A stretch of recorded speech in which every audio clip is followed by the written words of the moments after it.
Morning students.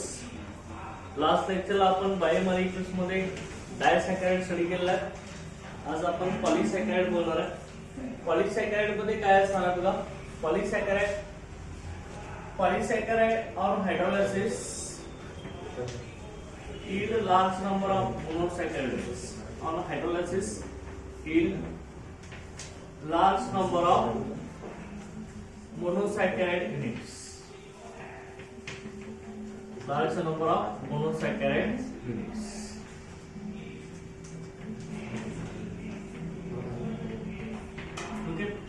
पॉलिसॅकराइडचं hydrolysis केले की आपल्या अनेक मोनोसॅकराइड युनिट मिळत असतात. पॉलिसॅकराइड these are the natural biopolymers. Natural biopolymers in which large number of monosaccharide units are linked together by glycosidic linkage. These polysaccharides, okay, it consists of mainly cellulose, then starch and glycogen. These are the major part of polysaccharide. These are natural biopolymers. Okay, this cellulose is important constituent of, that is the cell wall. Cellulose, it is important constituent of cell wall. आपला cell wall मध्ये present असतो. Also it is the main constituent of bacterial cell and constituent of wood and cotton. Okay, wood and cotton. Okay, ह्याच्यामध्ये आपलं cellulose हे present असतं. आणि starch, these are the storage carbohydrates of plant. This storage carbohydrate of plants. So these are the storage carbohydrates of plant. Storage carbohydrate of plants. Okay, plant carbohydrate starch form मध्ये store करत असतात. Storage carbohydrates of plant and nutrient for humans. And nutrient for humans. हा nutrient ह्यूमनला provide करत असतो sir. हे सगळे आपले काय स्टार्चचे कॉन्स्टिट्यूएंट किंवा युजेस आहेत. त्यानंतर ग्लायकोजन हा स्टोरेज कार्बोहायड्रेट आहे एनिमल साठी. एनिमल मध्ये जे फूड मटेरियल ते ग्लायकोजनच्या फॉर्म मध्ये आपण स्टोर करत असतो. हे storage carbohydrate of animals. Storage carbohydrate of animals. एनिमलचं हे स्टोरेज कार्बोहायड्रेट आहे. त्या एनिमल मध्ये हे स्टोर केलं जातं. Storage carbohydrate of animal. त्यानंतर नेक्स्ट बघा, त्यामध्ये ग्लायकोजनच्या फॉर्म मध्ये कार्बोहायड्रेट हा स्टोर कुठे केला जातो. It is also present in liver. Liver मध्ये ग्लायकोजन आपला प्रेझेंट असतो. त्यानंतर मसल मध्ये प्रेझेंट असतो आणि ब्रेन मध्ये. मसल अँड ब्रेन हे ह्याच्यामध्ये आपलं ग्लायकोजन हे स्टोर केलं असतं सर.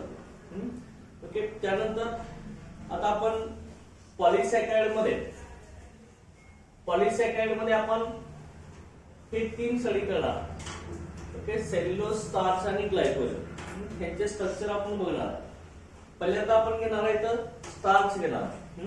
स्टार्च मध्ये काय असणार लक्षात. स्टार्च पहिल्या ह्याच्यातला स्टार्च आहे. Starch, these are the biopolymer or large number of monosaccharide units of glucose are linked together by alpha 1,4 glycosidic linkage to form a starch. Okay, starch formation होत असतं. Starch is polymer of, it is polymer of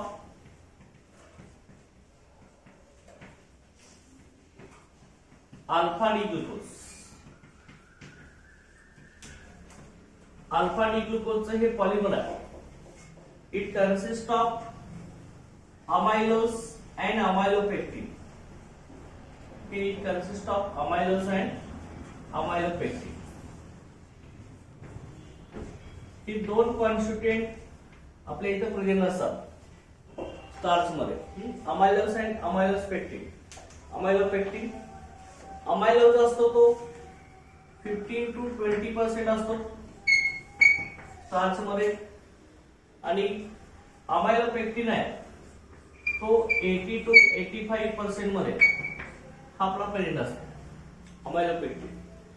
आणि amylose हा amylose हे दोन constituent starch मध्ये पेंड असतात, amylose आणि अमायलोपेक्टिन.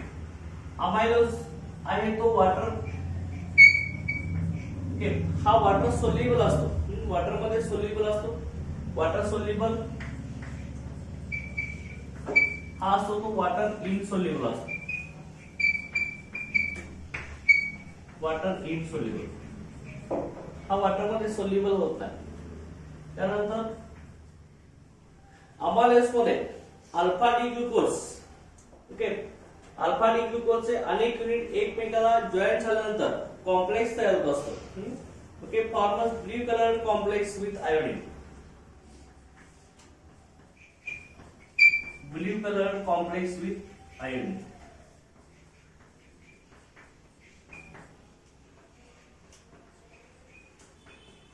आयोडीन बरोबर ब्लू कलरचा कॉम्प्लेक्स तयार करत असतो आणि हा आयोडीन बरोबर ब्लू व्हायलेट कलरचा कॉम्प्लेक्स फॉर्म करत असतो, forms blue violet colour complex, blue violet colour complex with iodine.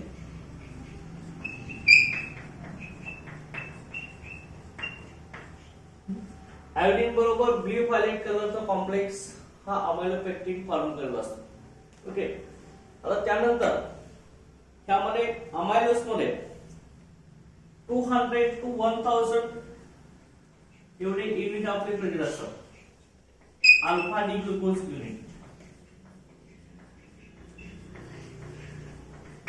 एवढे युनिट आपल्या इथं प्रेझेंट असतात, लक्षात घ्या. 200 to 1000 alpha D glucose unit आपल्या इथं प्रेझेंट असतात. आणि ह्याच्यामध्ये लिंकेज जे असतात ते आपलं लिंकेज त्यामध्ये अल्फा 1,4 ग्लायकोसाइडिक लिंकेज आपलं प्रेझेंट असतं त्यामध्ये, ओके. इकडे लिहितो आता मी पहिला बिझनेस त्यामधला अमायलोज आणि इकडे amylopectin.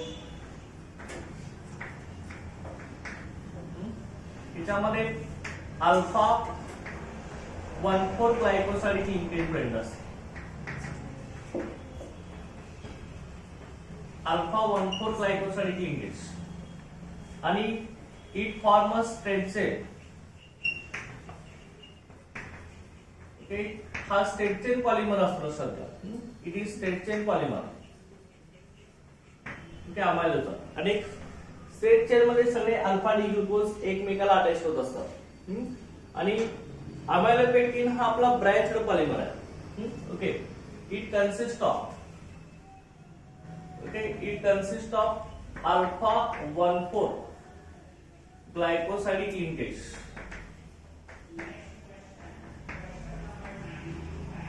okay, alpha 1,4 glycosidic linkage in straight chain,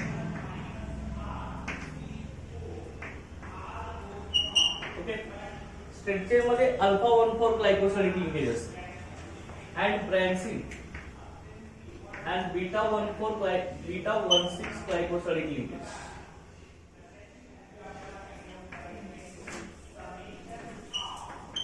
Beta 1,6 glycosidic linkage in branch. Branching मध्ये बीटा 1,6 ग्लायकोसाइडिक लिंकेज असते आणि हा आपला ब्रँच्ड पॉलिमर आहे, इट इज ब्रँच्ड पॉलिमर, ओके. हा आपला ब्रँच्ड पॉलिमर आहे, ओके. हे लक्षात ठेवायचं, ओके. लक्षात. आता ही अमायलोज आणि अमायलोपेक्टिन त्या दोघांचं पॉइंट ऑफ व्ह्यू मी सांगितलेलं आहे. स्टार्च मध्ये अमायलोज आणि अमायलोपेक्टिन असतं, ओके. हा वॉटर सोल्युबल असतो, अमायलोपेक्टिन वॉटर इनसोल्युबल. हा ब्लू कलरचा कॉम्प्लेक्स आयोडीन बरोबर तयार करतो, हा ब्लू व्हायलेट कलरचा complex. 200 to 1000 alpha D glucose unit असतात. अमायलोपेक्टिन मध्ये large number of alpha D glucose unit असतात. त्याच्यामध्ये अल्फा 1,4 ग्लायकोसाइडिक लिंकेज असतं आणि हा स्ट्रेट चेन पॉलिमर असतो. अमायलोपेक्टिन ब्रँच चेन पॉलिमर असतो. स्ट्रेट चेन मध्ये अल्फा 1,4 ग्लायकोसाइडिक लिंकेज आणि ब्रँच मध्ये बीटा 1,6 ग्लायकोसाइडिक लिंकेज आपलं प्रेझेंट असतं. आता आपण अमायलोज आणि अमायलोपेक्टिन या दोघांचं स्ट्रक्चर आपण इथं काढणार आहोत. बघा, अमायलोज आणि अमायलोपेक्टिन याचं स्ट्रक्चर कसं आहे.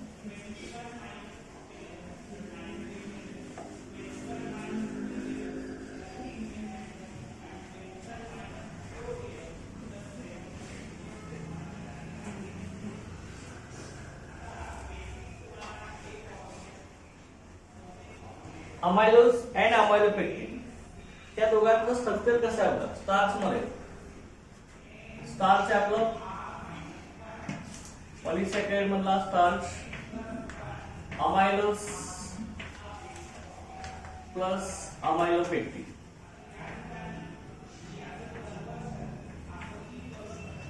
Amylose and amylopectin. पहिल्यांदा स्ट्रक्चर ऑफ अमायलोज. अमायलोज मध्ये काय असतात आपले अल्फा डी ग्लुकोज युनिट असतात. अल्फा डी ग्लुकोज युनिट कशा पद्धतीने अल्फा डी ग्लुकोज एकमेकाला अटॅच होणार ना, की इथं असणार आहे तो alpha D glucose unit. Alpha D glucose unit असणार आहे बघा इथं. अल्फा डी ग्लुकोज तुम्ही इथे काढा.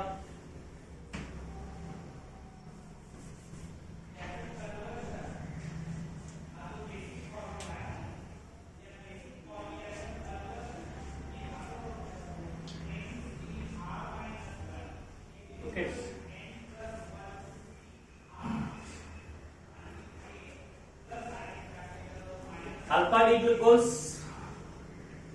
याचा स्ट्रक्चर तुम्हाला माहिती आहे आता.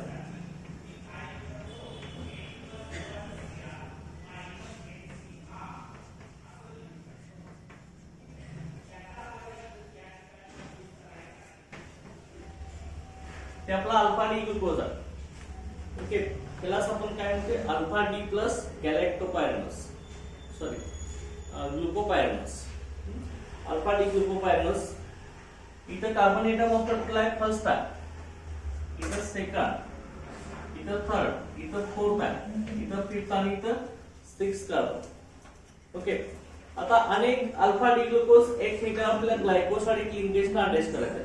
1,4 ग्लायकोसाइडिक लिंकेज असतं, म्हणजे एकाचा C1 कार्बनचा OH ग्रुप आणि एका अल्फा ग्लुकोजचा C4 कार्बनचा OH ग्रुप ह्यांच्यामधून वॉटर मॉलिक्यूल रिमूव्ह होत असतो. ते स्ट्रक्चर आपल्या इथे ड्रॉ करायचं. अनेक युनिट आपले असे एकमेकाला लिंक होणार.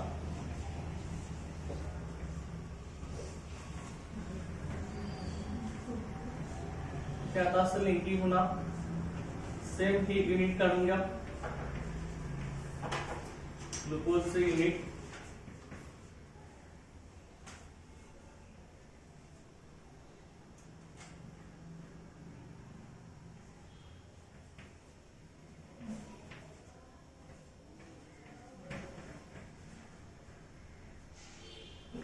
अशा पद्धतीने अटॅच होणार आहे. पुढचं ग्लुकोज युनिट. आता इथे जास्त दाखवत नाही, 3च दाखवते आहे.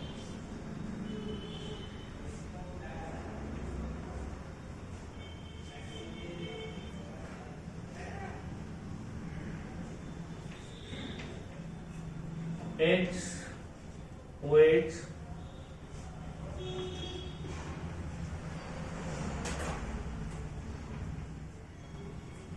हे अल्फा मध्ये पहिले दोन आपले ऍडजस्टंट कार्बनला OH खाली असतात, बीटा मध्ये अल्टरनेट असतात, वरती OH खाली OH. हे इथं बघा OH H, इथं H CH2 OH.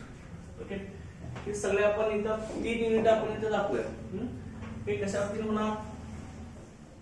कार्बोनेट आपण सगळ्यांच्या मध्ये 1 2 3 इथं 4 5 6. ओके, इथं पण 1 2 3 4 5 आणि इथं काय आहे आपलं 6 आहे. इथं 1 आणि 4 चा इथं OH निघून जाणार. तर काय इथं वॉटर मॉलिक्यूल रिमूव्ह होणार. असं इथं बॉन्डिंग होईल ना, बरोबर आहे. ग्लायकोसाइडिक लिंकेज आपला असेल. अल्फा ही युनिट सगळं अल्फा 1,4. ओके, इथं आपला ग्लायकोसाइडिक लिंकेज होईल. 1 नंबरचा कार्बनचा OH ग्रुप आणि 4 नंबरच्या दुसऱ्या युनिटचा 4 नंबरच्या कार्बनचा OH ग्रुप. इथं आपला वॉटर मॉलिक्यूल रिमूव्ह होणार. हे असे मिळेल. परत ती पुढे चेन अशी वाढत जाणारच आहे ना, इकडे असं वाढणार. ओके, आणि त्या साईडला हे पण असं वाढत जाणार. ओके, असं इकडे हे वाढत जाणार. लक्षात इकडे पण वाढणार, असं वाटतं इकडे पण वाढणार. ओके, लक्षात हे आपलं लिंकेज आहे. हे लिंकेज कुठलं आपलं अल्फा 1,4 ग्लायकोसाइडिक लिंकेज.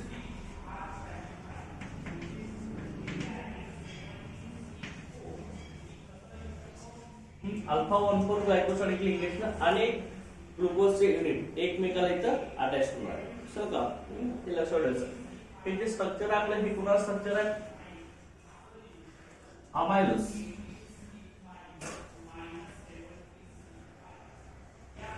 हे अमायलोज आहे लक्षात. Amylose large number of alpha D glucose unit are join together. लक्षात हे झालं काय आपलं अमायलोज झालं. अमायलोज समजायचं आहे ना की अमायलोज असलं आहे ना. तर अमायलोज नंतर आपण पुढचं बघणार आहे अमायलोपेक्टिन. तर अमायलोपेक्टिन मध्ये सुद्धा अल्फा डी ग्लुकोज युनिटच असणार आहे. तो कसा आहे ब्रँच्ड पॉलिमर आहे. हा स्ट्रेट चेन पॉलिमर होता. त्याच्यामध्ये अल्फा 1,4 स्ट्रेट चेन मध्ये लिंकिंग असणार आहे आणि बीटा 1,4 हे कुठं असणार आहे ब्रँचिंग मध्ये असणार आहे. आता ह्या स्ट्रक्चर मध्ये मी आता अमायलोपेक्टिन तुम्हाला दाखवते. स्ट्रेट चेन तर आपली ही तयार झाली आहे ऑलरेडी. ओके बघा इथं कशात तीन असणार आहे अमायलोपेक्टिन. आता इथे मी घेतो अमायलोपेक्टिन मध्ये बघ.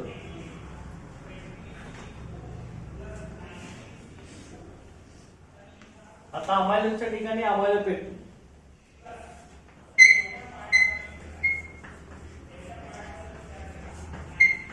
ब्रँचिंग चेन पॉलिमर आहे. बघा इथे कशा पद्धतीने ब्रँचिंग होणार आहे पुढं. इथे आता मी दाखवतो त्या ठिकाणी हा ऑक्सिनेटम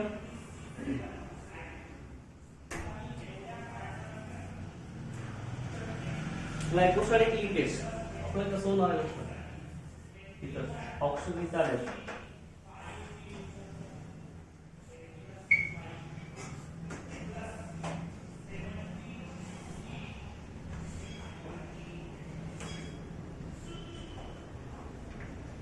ओके इथं आपलं काय होणार आहे OH. लक्षात आहे इथं आपला वरती काय होणार आहे CA. इथं आपला अटॅचमेंट इथं होईल ना. जर अशा पद्धतीने दाखवूया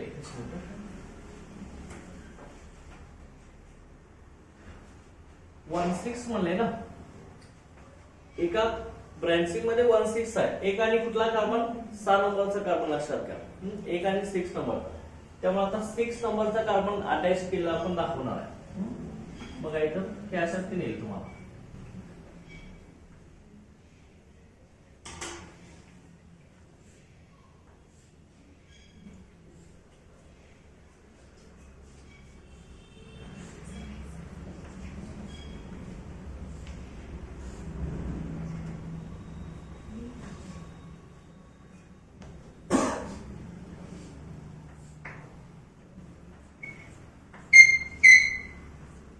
H OH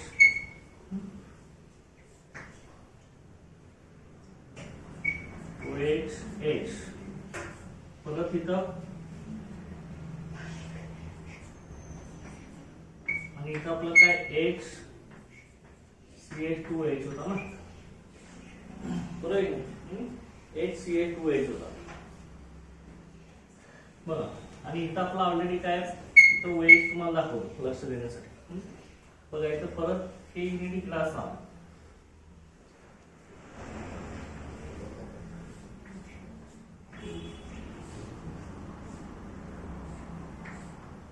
काय असते. इथं पण येणार आहे same H OH H OH OH H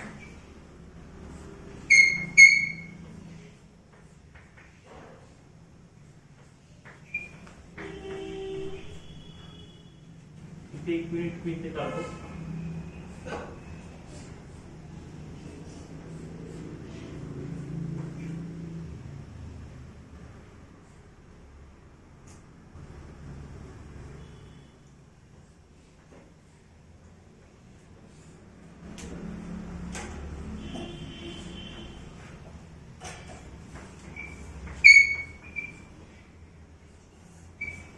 H OH इथं H OH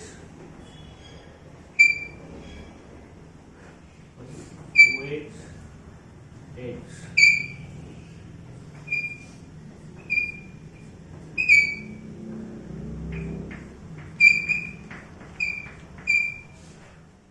काय शक्ती नसेल इथं first carbon second third fourth fifth sixth first second third fourth fifth आणि सिक्स्थ ओके परत इथं 1 2 3 4 5 आणि इथं 6 का लक्षात घ्या आता इथं स्ट्रेट चेन आपली असणार आहे अमायलो पेक्टिन मध्ये सगळे alpha D glucose straight chain मध्ये अटॅच होत असताना अल्फा 1,4 ग्लायकोसाइड लिंकेज ऍडिटिव्ह असणार आहे आणि ब्रांचिंग तयार होत असताना काय होत असतं 1 नंबरच्या कार्बनचा OH ग्रुप आणि 6 नंबरच्या कार्बनचा OH ग्रुप तर का हे 6 नंबरचा OH ग्रुप इथं असं वॉटर मॉलिक्यूल रिमूव्ह होणार ते आपल्याला असं मिळेल त्याच्यामध्ये असं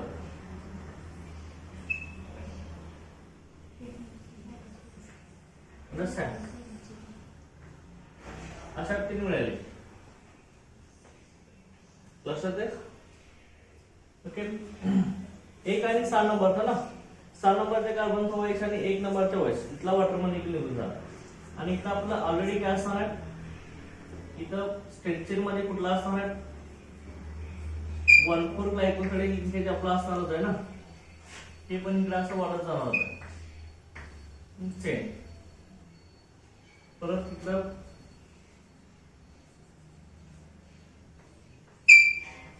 इकडे वाढणार की असं आपल्या ह्या साईडला वाढत जाणार बरोबर आहे असे ब्रांचिंग लक्ष देणार ब्रांच येणार की असं अनेक ब्रांचिंग असते लक्षात घ्या इथं अटॅच चल का मी पुढे इथं अटॅच इथं 1,6 होईल ना की असं स्ट्रेट चेन मध्ये अल्फा 1,4 ग्लायकोसाइड लिंकेज येईल आणि ब्रांचिंग मध्ये आपल्या इथे काय येणार आहे ओके अल्फा 1,6 ग्लायकोसाइड लिंकेज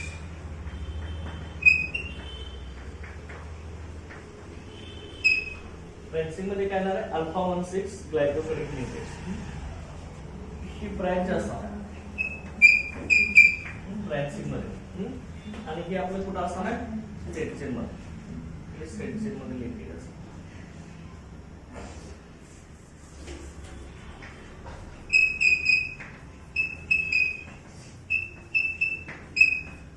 हे स्ट्रक्चर आहे आपलं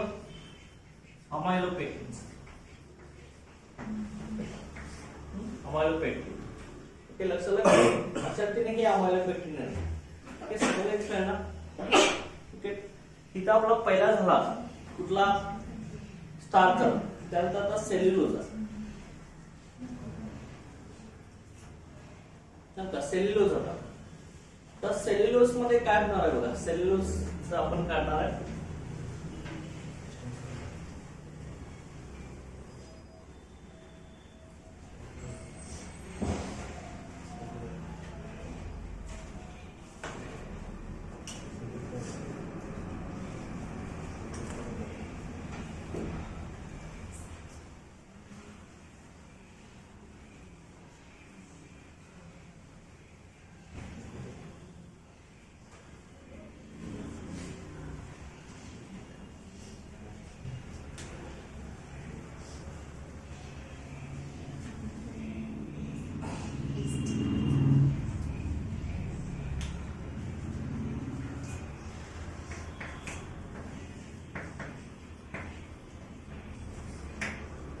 सेल्युलोजचं स्ट्रक्चर आपण करणार तर सेल्युलोज मध्ये बघा इथं बीटा ग्लायकोसाइड लिंकेज आपलं प्रेझेंट असणार आहे बीटा 1,4 ग्लायकोसाइड लिंकेज असणार इथं बीटा ग्लुकोज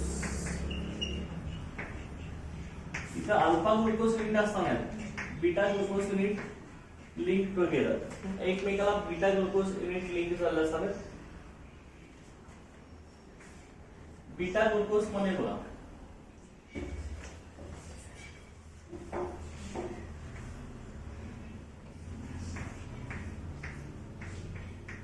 ओके हा बीटा फॉर्म मध्ये काय असणार आहे अॅनोमेरिक कार्बनचा OH अपवर्ड पोझिशन असणार आहे इथे H परत काय ना इथे काय ना OH H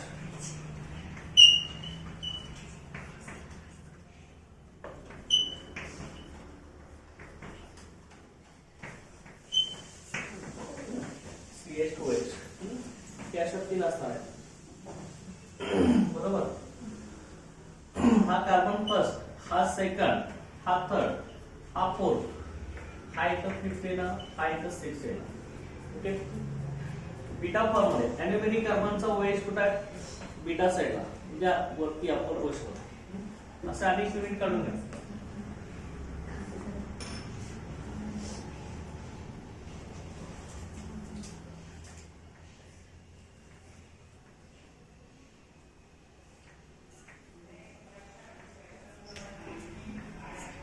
बघा,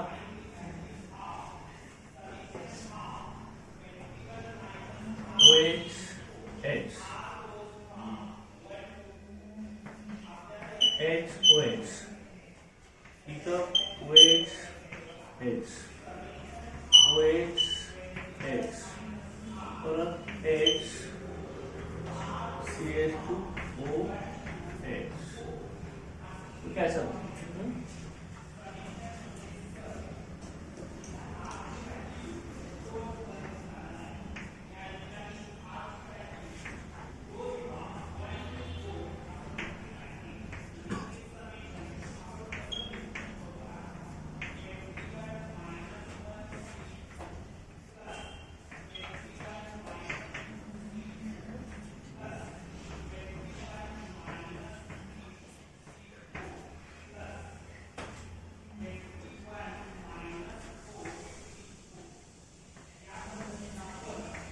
असे कार्बोनेटर इथं असते.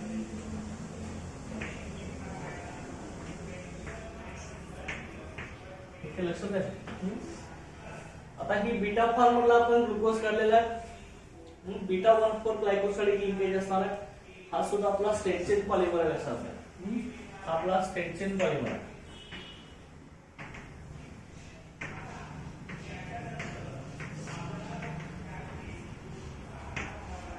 स्ट्रेट चेन पॉलिमर बघा इथं एका ग्लुकोज युनिटचा 1 नंबरचा कार्बनचा हायड्रोजन आणि दुसऱ्या ग्लुकोज युनिट मधील 4 नंबर कार्बनचा OH ग्रुप. इथं काय होत असतं? आपला वॉटर मॉलिक्यूल रिमूव्ह होत असतो. कसा रिमूव्ह होणार असतो? एकाचा इथं OH वरती आहे ना, एकाचा खाली, एक H आणि हा एक OH ठेवता. लिंकेज आता हे आपण खाली असं दाखवणार नाही, हे असं दाखवणार सर, हे असं दाखवणार सर. वरचा दोघांच्या OH मधला ते वॉटर निघून जाणार. परत ह्याच्या OH मधला H आणि ह्याचा OH. ओके, हे असं लिंक होणार आहे. हे अशात लिंकेज होणार. परत हे असं, हे असं वाढत जाणार नाही क्लास. परत ह्याचा पण क्लास,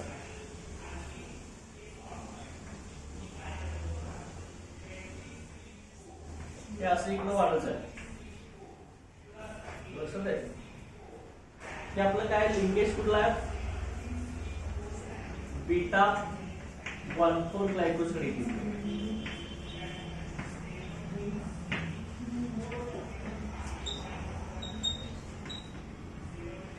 बीटा 1,4 ग्लायकोसाइड लिंकेज आपलं. लक्षात, अशा केले हे आपलं सेल्युलोजचं स्ट्रक्चर आहे. सगळं हे सेल्युलोज आहे. सेल्युलोज, तर सेल्युलोज हा जो आहे तो ह्यूमन बॉडी मध्ये आपण त्याला डायजेस्ट करू शकत नाही. ते difficult to hydrolyse. Human body और human do not have enzymes which hydrolyze this linkage. Cellulose cannot be digested by human beings. चल का? ओके, ह्यूमन बॉडी कडून हे डायजेस्ट केलं जात नाही. लक्षात घ्या, ह्यूमन बॉडी मध्ये हे डायजेस्ट करण्यासाठी कुठलाही एन्झाइम प्रेझेंट नाही. त्यामुळं हे जर प्रेझेंट असतं तर आपण गवत खात फिरत असतो. लक्षात घ्या, चल का? ओके, सेल्युलोज हे जनावरांसारखे गवत खात फिरत असतो आपण. लक्षात घ्या, क्लास सोडला की बाहेर आपलं. चल का?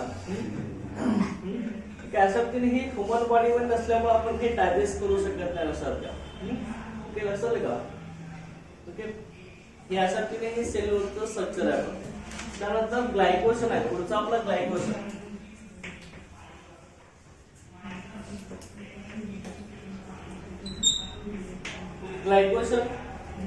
ग्लायकोजन कसं असतं बघा. ग्लायकोजन ही स्टोरेज मटेरियल आहे.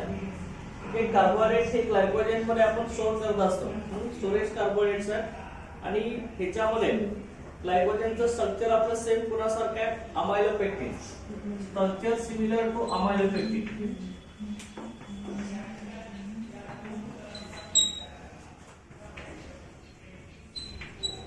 अमायलोपेक्टिन सारखं स्ट्रक्चर आहे सध्या. Structure similar to amylopectin but highly branched. Highly branched असणार. ब्रँचिंग ह्याच्यामध्ये जास्त असणार. अमायलोपेक्टिन पेक्षा ब्रँचिंग इथे जास्त असणार. बरं का, लक्षात ठेवायचं. हे ग्लायकोजन असणार आहे. इथं आपला कार्बोहायड्रेट संपलेला आहे. बायोमॉलिक्युल्स मधला पहिला कार्बोहायड्रेट झाला. आता दुसरा आपण प्रोटीन बघणार आहे. प्रोटीन, त्यानंतर एन्झाईम आणि त्यानंतर आपलं न्यूक्लिक ऍसिड. ठीक आहे, आपले अजून 3 आहे. आता प्रोटीन आपण बघणार त्याच्यामध्ये. Protein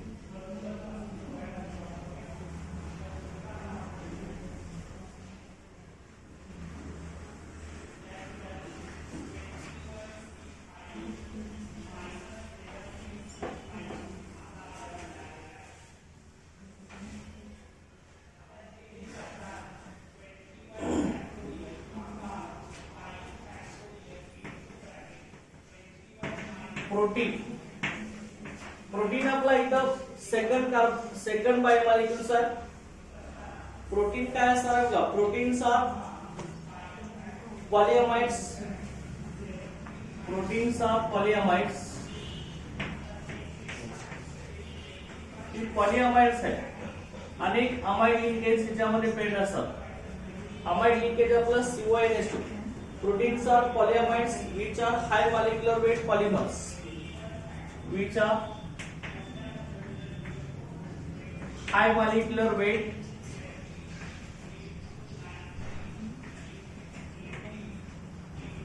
okay. Proteins are polyamides which are high molecular weight polymers of high molecular weight polymers of high molecular weight polymers of alpha amino acids.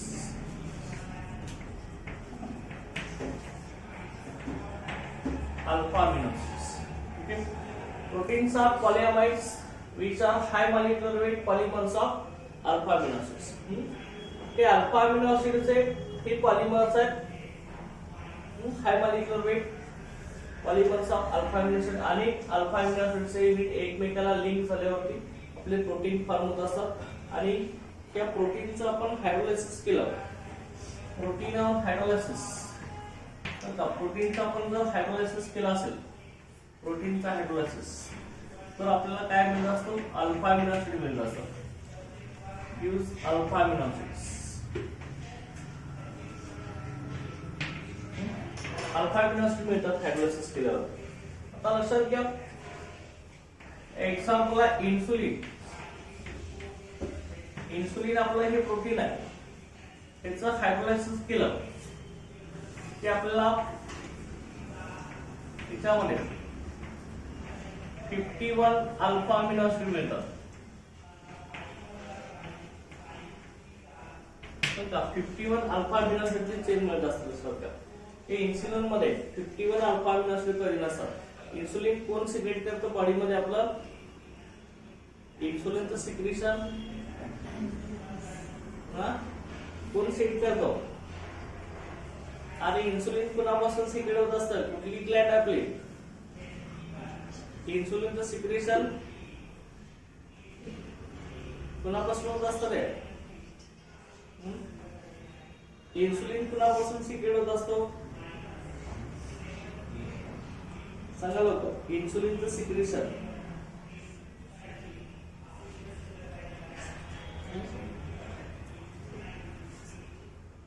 insulin are secreted by which gland of the body?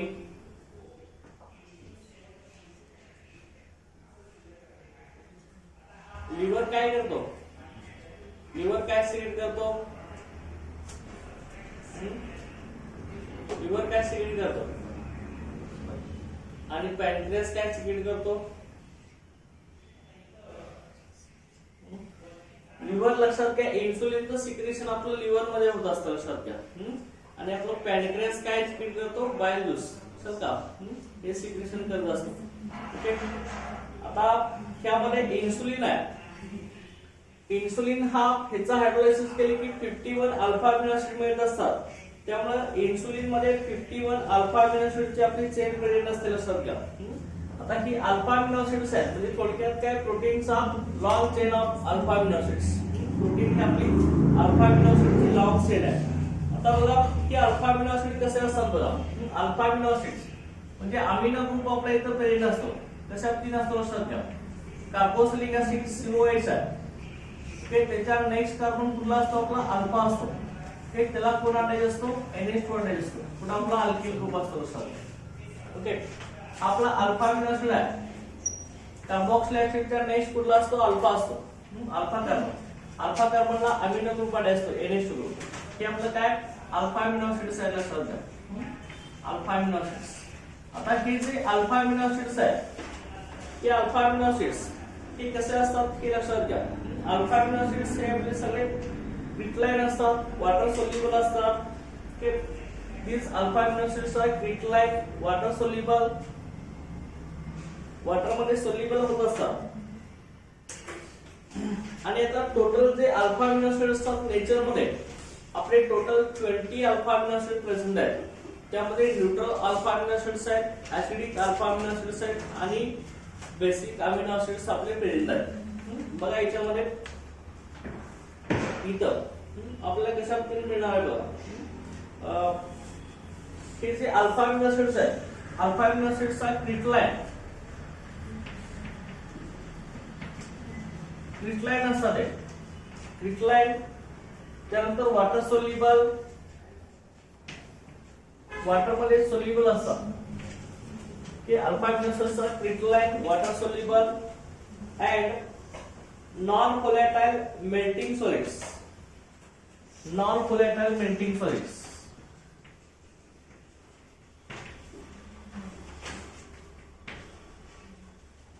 Non volatile melting solids.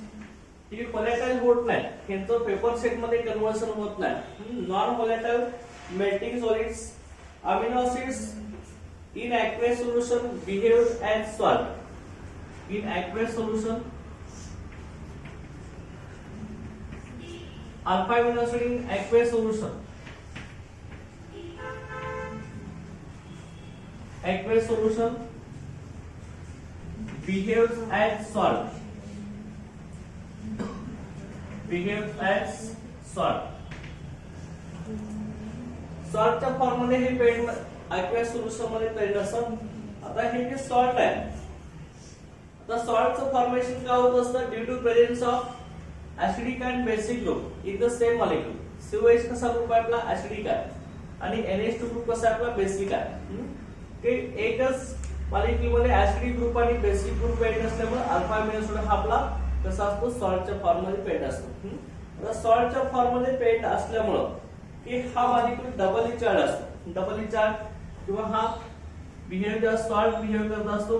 त्यामुळे हा alpha amino acid आहे. Alpha amino acid आपला exist as a dipolar ion और ज्युटर ion.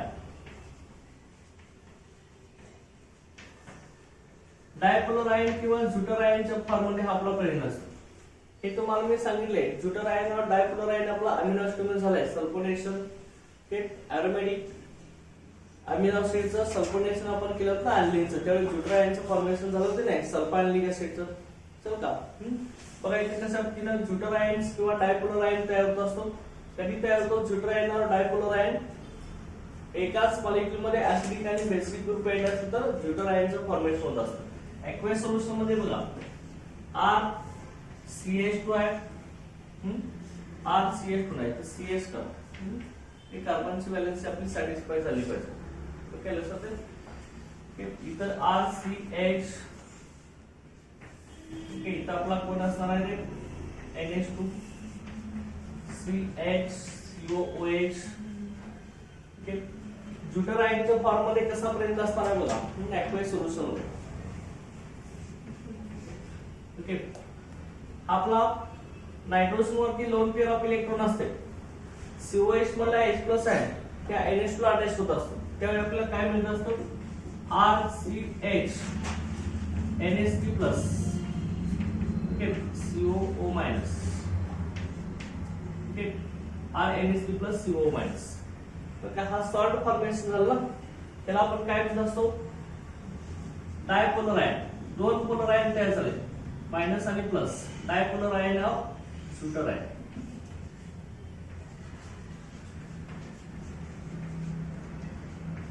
ह्याला आपण काय म्हणणार आहे dipolar ion of shooter ion.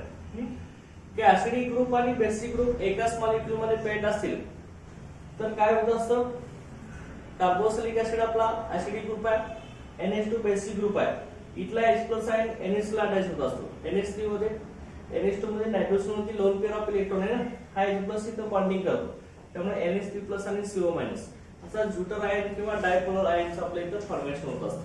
लक्षात आलं? Okay.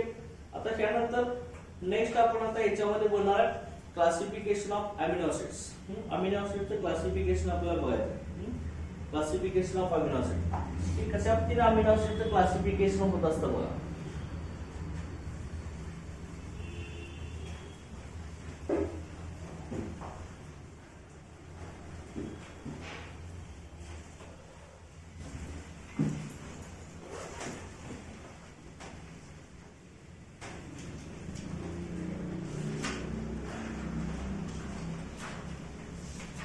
Classification of amino acids. Amino acids. आता प्रोटीनचं हायड्रोलायसिस केले की आपल्याला अल्फा अमिनो ऍसिड मिळत असतात.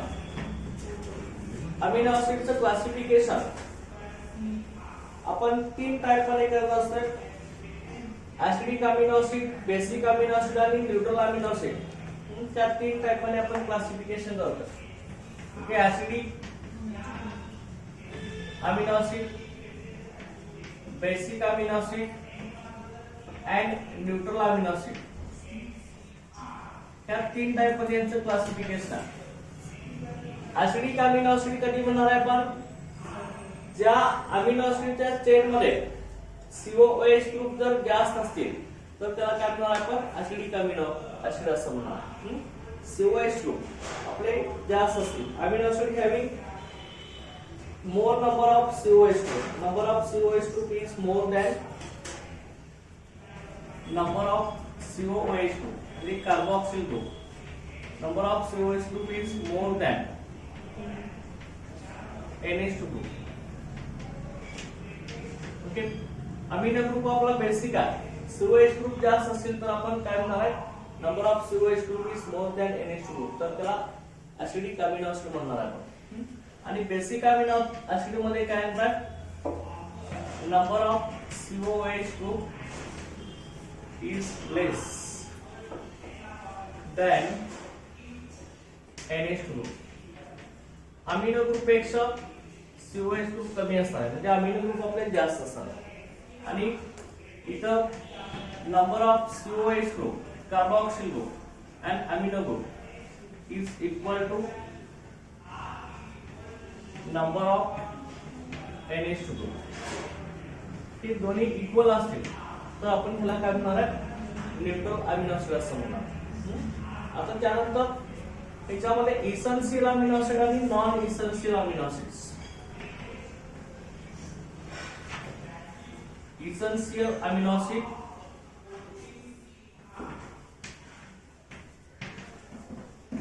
आता इसेन्शियल अमिनो ऍसिड कसं म्हणतात,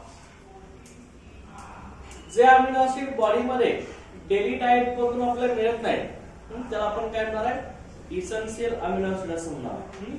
okay, the amino acid which cannot be synthesized in body are supplied through diet. The amino acid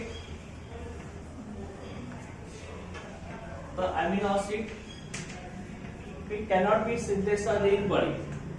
ते बॉडी मध्ये आपले तयार होत नाही. The amino acid which cannot be synthesized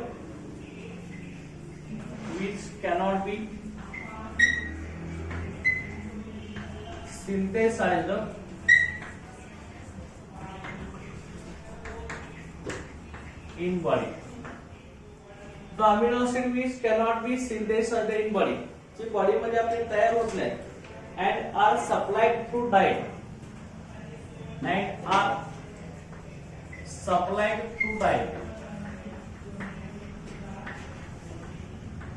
daily diet मधून आपण हे घेत असतो, supplied through diet. Okay, supplied through diet are called essential amino acids.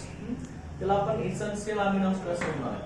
चल का, त्याला आपण इसेन्शियल अमिनो ऍसिड म्हणणार आहे, जे बॉडीमध्ये तयार होऊ शकत नाही, डेली डाएट मधून आपण मिळत असतात ते इसेन्शियल. आणि दुसरे आता non essential amino acids. Non essential amino acids.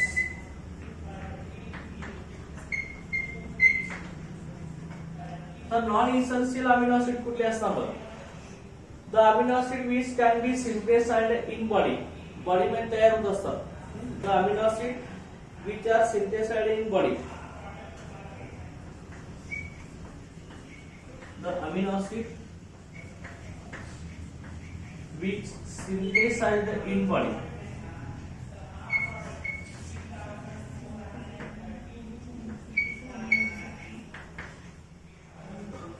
जे अमिनो ऍसिड बॉडी मध्ये तयार होतात त्याला आपण नॉन इसेन्शियल अमिनो ऍसिड असं म्हणत असतो. आणि both are equally responsible for good health and growth.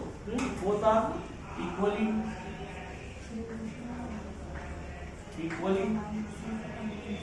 needed for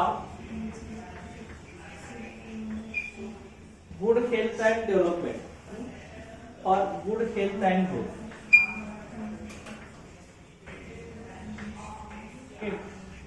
चांगलं आरोग्य आणि वाढ होण्यासाठी हे दोन्ही सुद्धा इम्पॉर्टंट आहे. लक्षात. आता ते आपले इसेन्शियल अमिनो ऍसिड आपण डेली डाएट मधून घेत असतो, तयार होत नाही. नॉन इसेन्शियल बॉडी मध्ये तयार होत असतात. ओके, दोघांची सुद्धा गरज आहे आपल्याला गुड हेल्थ आणि ग्रोथ होण्यासाठी.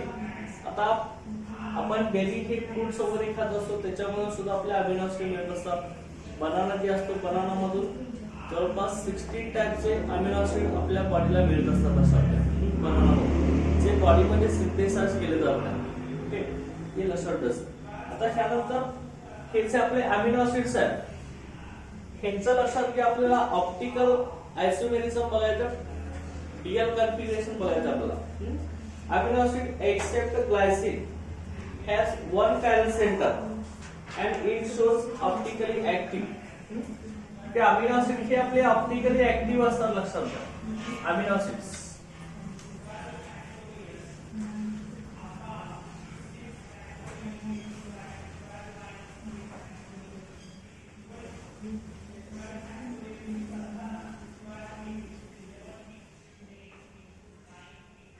अमिनो ऍसिड बघायचं,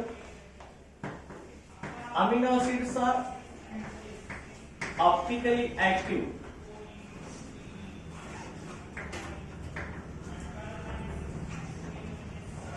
अमिनो ऍसिड हे ऑप्टिकली ऍक्टिव्ह असतात. ते ऑप्टिकली ऍक्टिव्ह असतात. Amino acids are optically active, has one chiral center. त्यांना एक chiral center असतं. chiral center म्हणजे काय आपला asymmetric armature. Amino acids are optically active, has one chiral center except glycine. Glycine हे अमिनो ऍसिड सोडलं तर सगळ्यांच्या मध्ये एक chiral center आपले ऍटम प्रेझेंट असतो. त्यामुळे सगळे अमिनो ऍसिड आपले ऑप्टिकली ऍक्टिव्ह असतात आणि त्यामुळे ते डीएल फॉर्म मध्ये प्रेझेंट असतात. Exist in Diehl form. Exist in Diehl form. D आणि एल फॉर्म मध्ये हे प्रेझेंट असतात. समजा ऑप्टिकली ऍक्टिव्ह असल्यामुळे. आता आपण इथं अमिनो ऍसिड घेऊया. अमिनो ऍसिड आपला कसा आहे बघा, alpha amino acid RCH NH COH. ते आपले काय अल्फा कार्बन येतात. अल्फा अमिनो ऍसिड एक chiral center आपल्या इथं प्रेझेंट आहे. त्या कार्बनला बघा 4 डिफरंट आयटम्स किंवा ग्रुप्स अटॅच आहेत का नाही. ठीक आहे. कुठला आपला अल्किल ग्रुप आहे, इथं हायड्रोजन आहे NH2 आणि COH. चार डिफरंट ग्रुप आपले प्रेझेंट आहेत की नाही. एक कायरल सेंटर आपल्या इथं प्रेझेंट आहे. समजा हेच आपण आता कसं दाखवणार, DL फॉर्म मध्ये COH फिशर प्रोजेक्शन फॉर्म्युला आपण इथे काढणार. चल का ओके. इथं मध्ये डायरेक्ट इथं आपला अल्किल ग्रुप असेल समजा, इथं आपला H असेल आणि इकडे आपला NH2 असेल. ओके. अशा तीन हा फिशर प्रोजेक्शन फॉर्म्युला आपण इथं रिप्रेझेंट केलेला आहे त्यांच्यामध्ये. आता इथं लक्षात घ्या त्यामध्ये कशात तीन असेल बघा, हे लक्षात कशात तीन असेल. इथं आपला कायरल सेंटर आहे. जर कायरल सेंटरला अटॅचला NH2 ग्रुप तो राईट हँड साइडला प्रेझेंट असेल, इथे NH2 ग्रुप वरून क्लासिफिकेशन ना. कायरल सेंटरला अटॅचला NH2 ग्रुप जर राईट हँड साइडला असेल तर तो कुठला फॉर्म असणार आहे, डी फॉर्म असणार आहे. समजा डी फॉर्म जसं OH राईट हँड साइडला होतं त्यावेळेस डी होतं ना आपला, त्या ओके. हा डी फॉर्म मध्ये असणार आहे. आणि त्यानंतर जर आपला इथं लक्षात घ्या मिरर आपण जर धरले याच्यामध्ये, हे कसं दिसणार आहे, हे अशा तीन optical isomerism non super impossible mirror image असतात ना सगळे आपल्या, ते एकमेकांशी तंतोतंत जुळत नाही.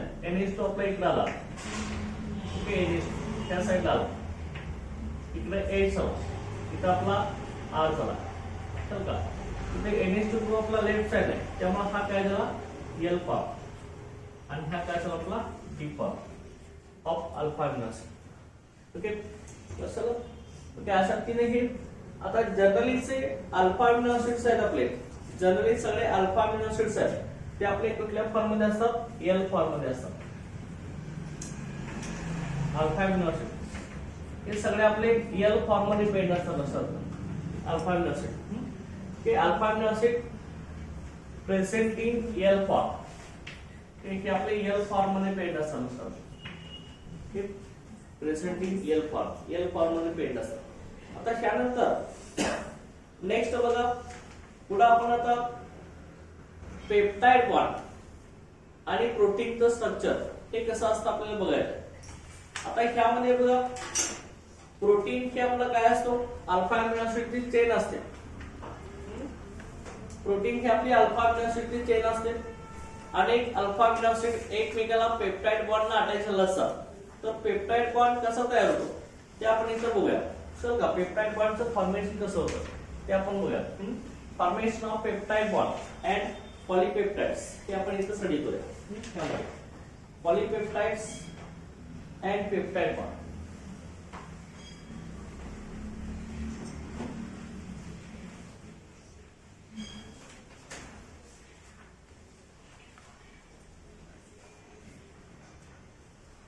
बघा याच्यामध्ये peptide bond and proteins.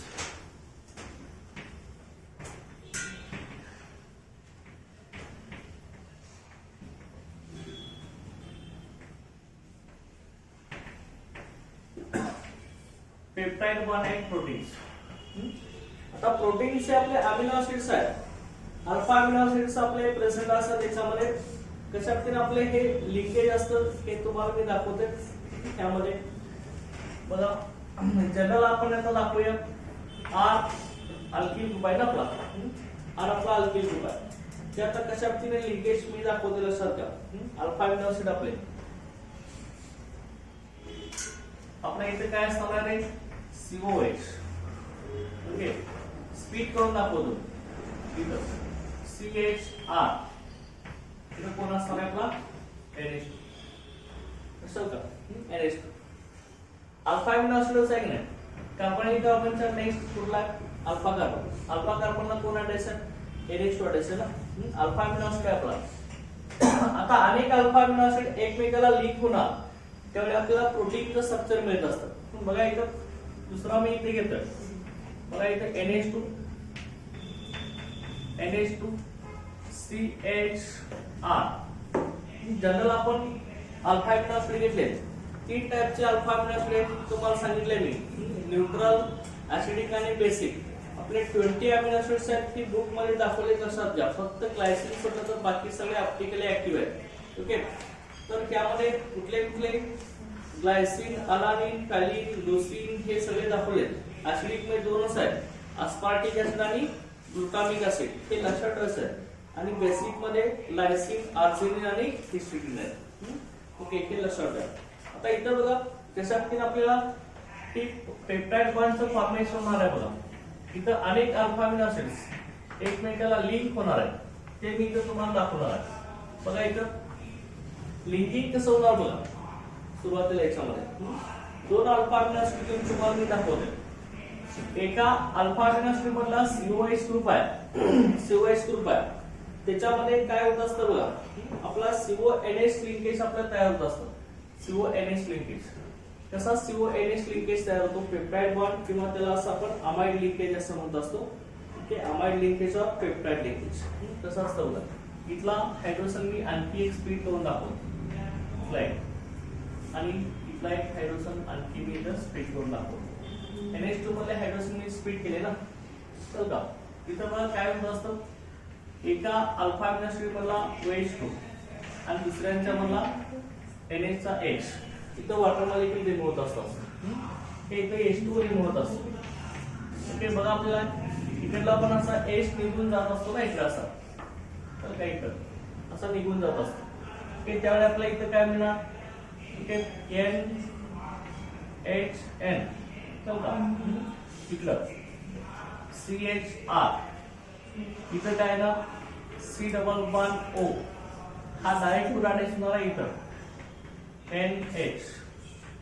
Okay, इथं पर्यंत CHR आणि इथं काय येणार आहे CO. समजा हे पुराडेश जाणार असं, पुढचा हा इथं रिमूव्ह होणार आहे ना असा, समजा ते इथं बाहेर पडणार आहे. आता हे जे लिंकेज आहे ते आपला CONH लिंकेज आहे, त्या CONH लिंकेजला आपण काय म्हणतोय, ओके लक्षात घ्या, पेप्टाइड बॉन्ड. त्याला आपण काय म्हणतोय, पेप्टाइड बॉन्ड और peptide linkage. Okay, peptide bond और पेप्टाइड लिंकेज होता, पेप्टाइड लिंकेज और अमाइड लिंकेज.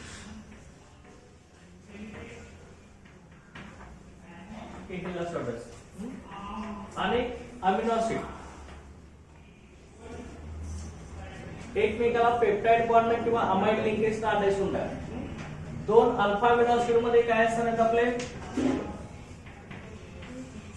दोन अल्फा अमिनो ऍसिड मध्ये एकमेकाला लिंक होत असताना CONH लिंकेज असतं. त्या CONH लिंकेजला आपण काय म्हणतो, पेप्टाइड बॉन्ड किंवा पेप्टाइड लिंकेज किंवा अमाइड लिंकेज असं म्हणत असतं. ओके, आता मग मला सांगा, दोन अल्फा अमिनो ऍसिड एकमेकाला लिंक झाल्यावरती तुम्हाला काय मिळतं, पेप्टाइड मिळत असतं. आणि तीन अमिनो ऍसिड एकमेकाला कंबाईन झालं तर किती पेप्टाइड बॉन्ड येणार आहे, दोन एकमेकाला कंबाईन झालं तर एक पेप्टाइड बॉन्ड येणार, CONH बॉन्ड एकच येणार ना. आणि तीन अल्फा अमिनो ऍसिड कंबाईन झालं तर पेप्टाइड बॉन्ड किती येणार, दोन येणार. त्यावेळी काय तयार होणार, डायपेप्टाइड. दोन पेप्टाइड बॉन्ड तयार झाले, डायपेप्टाइड म्हणून आपण त्याला. Okay, 3 alpha amino acid, 3 alpha amino acid आपल्याला काय देतात रे, डायपेप्टाइडचं फॉर्मेशन करतात. 4 अल्फा अमिनो ऍसिड काय फॉर्म करतात, ओके ट्रायपेप्टाइड. 5 अल्फा अमिनो ऍसिड काय करतात, टेट्रापेप्टाइड ना. ते 4 पेप्टाइड बॉन्ड तयार करतात समजा. अशा पद्धतीने अनेक अल्फा अमिनो ऍसिड एकमेकाला लिंक झाले की डायपेप्टाइड, ट्रायपेप्टाइड, टेट्रापेप्टाइड, पॉलीपेप्टाइड, अनेक पेप्टाइड लिंकेज आपण काय म्हणणार आहे त्याला, पॉलीपेप्टाइड. चल का अशा पद्धतीने पॉलीपेप्टाइड बॉन्ड आपल्या इथं फॉर्म होणार असतात. पॉलीपेप्टाइड इथं फॉर्म होणार. Okay, alpha amino acid link होऊन पॉलीपेप्टाइडचं फॉर्मेशन होणार. आता मग ही पॉलीपेप्टाइड चेन मध्ये, त्या पॉलीपेप्टाइड चेन मध्ये लक्षात घ्या, एका साइडला कुठले एका साइडला टर्मिनल कुठला असतात, दोन टर्मिनल असतात पॉलीपेप्टाइड चेन मध्ये. पॉलीपेप्टाइड चेन मध्ये दोन टर्मिनल आहेत लक्षात घ्या. त्या एका साइडला कुठलं टर्मिनल असतं, COH ग्रुपचं टर्मिनल असतं. ओके, एका टर्मिनलला COH ग्रुपचं टर्मिनल असतं, त्याला काय म्हणायचं, C टर्मिनल असं म्हणायचं. त्याला काय म्हणायचं, C टर्मिनल असं म्हणायचं. COH ग्रुपचं टर्मिनल ज्या साईडला असतं त्याला C टर्मिनल असतं आणि नायट्रोजनचं जे टर्मिनल असतं एका साईडला नायट्रोजन टर्मिनल असतं ना, टर्मिनल नायट्रोजनचं असतं त्याला काय म्हणायचं N टर्मिनल असं म्हणायचं. दोन टर्मिनल असतात पॉलीपेप्टाइड चेन मध्ये, एक C टर्मिनल आणि एक N टर्मिनल. COH ग्रुपच्या टर्मिनलला C टर्मिनल असं म्हणायचं आणि NH ग्रुपच्या टर्मिनलला काय म्हणायचं N टर्मिनल असं म्हणायचं. आणि हा जो अल्किल ग्रुप आहे त्याला काय म्हणायचं अमिनो ऍसिड रेसिड्यू. त्याला काय म्हणायचं अमिनो ऍसिड रेसिड्यू. चल का त्याला तुम्ही काय म्हणणार आहे अमिनो ऍसिड रेसिड्यू असं म्हणणार. समजलं सगळ्यांना? ठीक आहे, ही अमिनो ऍसिड रेसिड्यू असणार आहे. आता त्यामध्ये लक्षात घ्या हे जे प्रोटीन्स आहे हे अनेक प्रोटीन एकमेकाला कंबाईन होऊन पॉलीपेप्टाइड चेन तयार होतात. त्या पॉलीपेप्टाइड चेन मध्ये प्रायमरी स्ट्रक्चर, सेकंडरी स्ट्रक्चर आणि टर्शरी स्ट्रक्चर आणि क्वाटर्नरी स्ट्रक्चर तयार होत असतं. त्याचं डिटेल मध्ये स्ट्रक्चर आपण स्टडी करणार. आता ही प्रोटीनचा आता पॉलीपेप्टाइड चेन कशी तयार होत असते, पेप्टाइड बॉन्ड कसं असतं हे तुम्हाला लक्षात आलं. आता पुढच्या याच्यामध्ये टाइप्स ऑफ प्रोटीन आहे. टाइप्स ऑफ प्रोटीन आणि स्ट्रक्चर ऑफ प्रोटीन आहे. ओके, ते आता आपण बघूया त्यामध्ये. पहिला फक्त टाइप्स ऑफ प्रोटीन आपण याच्यामध्ये घेऊया, त्यानंतर स्ट्रक्चर ऑफ प्रोटीन आहे ते आपण आता नेक्स्ट लेक्चर बघूया. टाइप्स ऑफ प्रोटीन कसं असणार, प्रोटीनचे टाइप्स.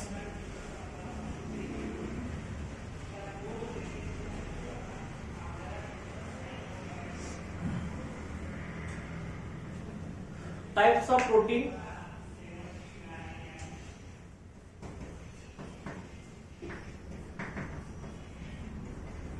प्रोटीनचे टाइप्स आहेत. कशावरून प्रोटीनचे टाइप्स आहे बघा सध्या. Types of protein on the basis of molecular shape. On the basis of molecular shape.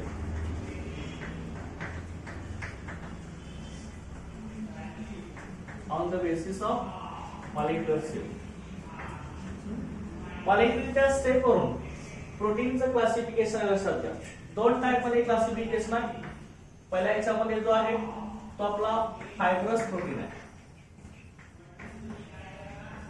आणि सेकंड आहे तो आपला ग्लोब्युलर प्रोटीन आहे. फायब्रस प्रोटीन आहे. फायब्रस प्रोटीन कसा असतो लक्षात घ्या. Fibrous protein these are insoluble in water. Fibrous protein insoluble in water, long elongated thread like structure. Insoluble in water. Water मध्ये इनसोल्युबल असतो. त्यानंतर हा कसा असतो आपला फायब्रस प्रोटीन, लॉंग इलॉंगेटेड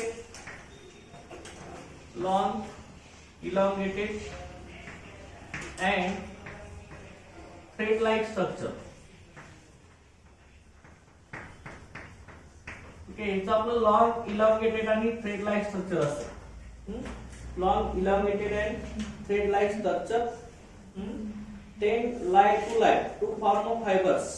एकमेकाला अटॅचून फायबर लाईक ते तयार होतात, रॉड लाईक शेप तयार होतो याचा. Okay, long elongated thread like structure टेंड टू फॉर्म फायबर और rod like shape.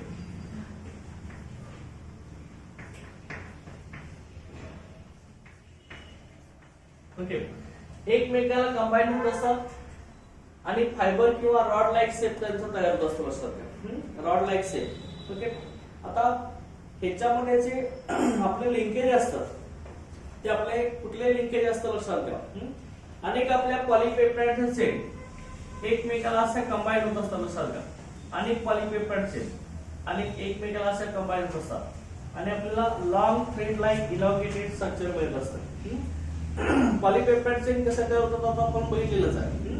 Long elongated thread like structure मिळत असतं, फायबर सारखं स्ट्रक्चर मिळत असतं किंवा रॉड लाईक शेप आपल्याला मिळत असतो. त्याला आपण फायब्रस प्रोटीन असं म्हणणार आहे. अनेक पॉलीपेप्टाइडचे चेन पॅरलल एकमेकाला पॅरलल असतात. Okay, parallel to each other. Okay, the polypeptide chain are held together. The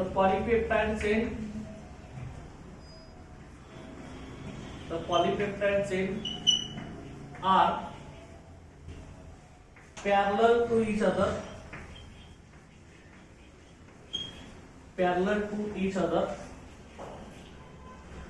okay, and linked by hydrogen bonds. एकमेकाला पॅरलल असतात आणि एकमेकाला लिंकिंग जे ह्यांच्यातलं असतं ते हायड्रोजन बॉन्ड किंवा डायसल्फाइड बॉन्ड यांचं लिंकेज असतं and are held together parallel to each other and held together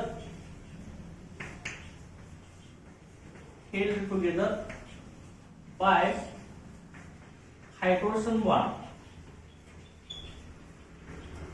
यांच्यामध्ये हायड्रोजन बॉन्डिंग असतं. held together by hydrogen bond and disulfide bond.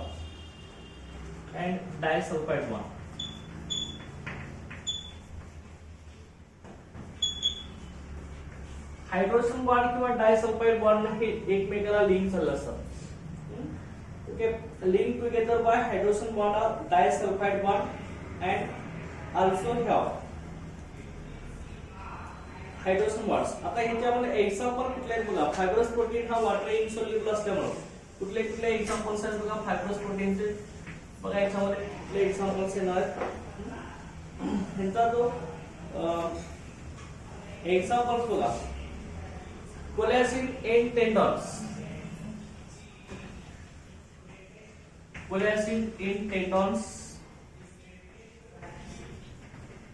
Okay, हे तुम्हाला सीटला विचारलं तर असं नीट लावून. Collagen in tendons. त्यानंतर नेक्स्ट बघा दुसरा आहे आपल्या याच्यामध्ये केराटिन इन हेअर.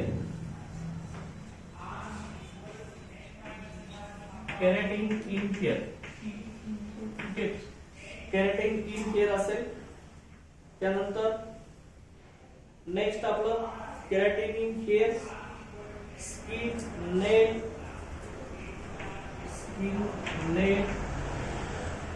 त्यानंतर स्किन, नेल, हेअर. त्यानंतर आणखी आपले हॉर्न अँड फिदर्स.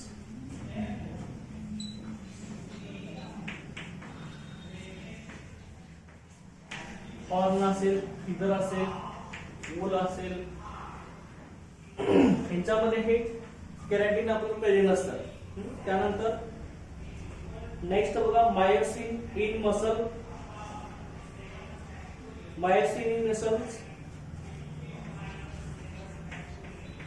मसल मध्ये मायोसिन इन मसल्स. त्यानंतर आणखी याच्यामध्ये fibroid in silk.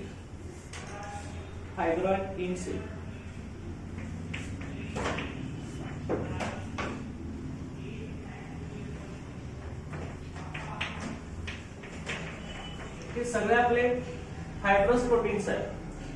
Fibrous protein water मध्ये इनसोल्युबल असतो. लॉंग इलॉंगेटेड आणि थ्रेड लाइक स्ट्रक्चर तयार करत असतो. एकमेकाला कनेक्ट होत असतात. त्यांची पॉलीपेप्टाइड चेन एकमेकाला पॅरलल असते. Tight light to light to form fibre और रॉड लाइक शेप तयार होत असतो. पॉलीपेप्टाइड चेन पॅरलल येत असतात आणि एकमेकाला हायड्रोजन बॉन्ड किंवा डायसल्फाइड बॉन्ड लिंक होत असतात. आता कोलॅजिन इन टेंडॉन्स हे काय. केराटिन इन हेअर, केसांच्या मधलं लक्षात काय केराटिन प्रोटीन. ते कमी झाले की केस आपले व्हाईट कलरचे व्हायला चालू होतात. चल का स्किन असेल, स्किन सुद्धा आपली चल का जो आपला स्किन मध्ये जे आपले प्रोटीन्स आहेत ते कमी होत चालले की स्किन आपली सुरकुतल्यासारखी व्हायला चालू होते. चल का.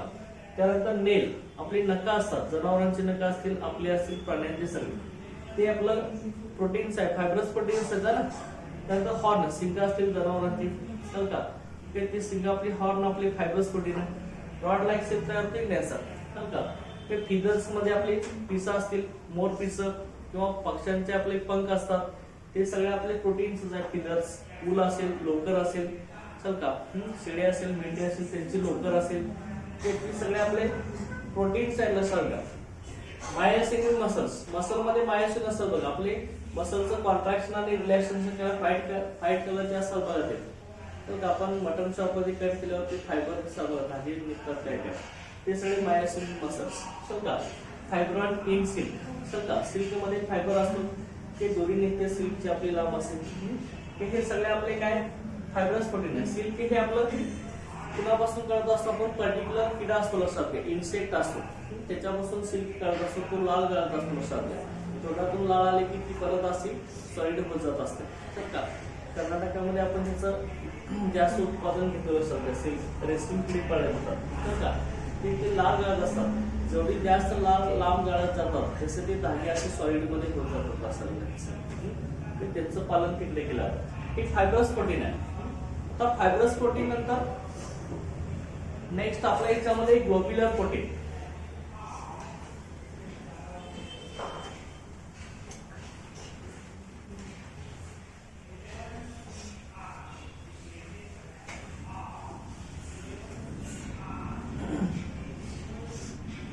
सेकंड टाइप आहे ह्यातला ग्लोब्युलर प्रोटीन. आता ग्लोब्युलर प्रोटीन ह्याच्या एक्झॅक्ट अपोजिट असतात. Globular protein these are soluble in water. Okay, water मध्ये सोल्युबल असतो. याचा स्पेरिकल शेप असतो. Okay, spherical shape. याचा लॉंग इलॉंगेटेड थ्रेड लाईक किंवा रॉड लाईक शेप नसतो, स्पेरिकल शेप असतो. त्यानंतर हा आपला वॉटर मध्ये सोल्युबल असतो, सोल्युबल इन वॉटर, वॉटर मध्ये सोल्युबल असतो. त्यानंतर हा जो ग्लोब्युलर प्रोटीन आहे वॉटर मध्ये सोल्युबल असल्यामुळे दिस shape resulting coiling around the polypeptide cell. Spherical shape कसा तयार होत असतो, अनेक पॉलीपेप्टाइड सेल एकमेकाला कॉइल होत असतात, त्यामुळे त्याचा स्पेरिकल शेप आपल्याला इथे मिळत असतो. त्यानंतर ग्लोब्युलर प्रोटीन्स हे जनरली वॉटर मध्ये सोल्युबल असतात. आता मग आणखी पुढे सोल्युबल होत असतात बघा. Soluble in water, aqueous solution, acid base. Soluble in water, aqueous solution of acids, base आणि salt. हे ह्यांच्यामध्ये ते सोल्युबल होत असतात. aqueous solution of water, acid, base आणि salt ह्यांच्यामध्ये ते सोल्युबल असतात. आणि त्यानंतर हे जे ग्लोब्युलर प्रोटीन्स आहेत ह्यांच्यामध्ये आपल्याला जे बॉन्डिंग असतं, इंट्रामॉलिक्युलर हायड्रोजन बॉन्डिंग इथं प्रेझेंट असतं. Intramolecular hydrogen bonding, intramolecular hydrogen bonding हे आपलं ग्लोब्युलर प्रोटीन मध्ये प्रेझेंट असतं. Intramolecular hydrogen bonding. त्यानंतर नेक्स्ट आपलं इंट्रामॉलिक्युलर हायड्रोजन बॉन्डिंगचं weak intermolecular force of attraction इथं प्रेझेंट असतं. आणि याचे जे एक्झाम्पल्स आहेत ग्लोब्युलर प्रोटीनचे, ते आपले एक्झाम्पल्स कुठले आहेत बघा. इन्सुलिन आहे. इन्सुलिन हा कोण सिक्रेट करतो रे? इन्सुलिन सांगितले तुम्हाला. इन्सुलिन आपला सिक्रेशन जे होत असतं, इन्सुलिन फ्रॉम पॅनक्रियास, समजा हा पॅनक्रियास सिक्रेट करत असतो. आणि दुसरा आपला इथं थायरॉक्सिन कोण सिक्रेट करत असतं? Thyroid Gland. ओके, ते सगळे आपले सिक्रेशन असतात. ओके, बघा इन्सुलिन असेल, आणखी काय दिलं आपल्याला? एक अल्ब्युमिन,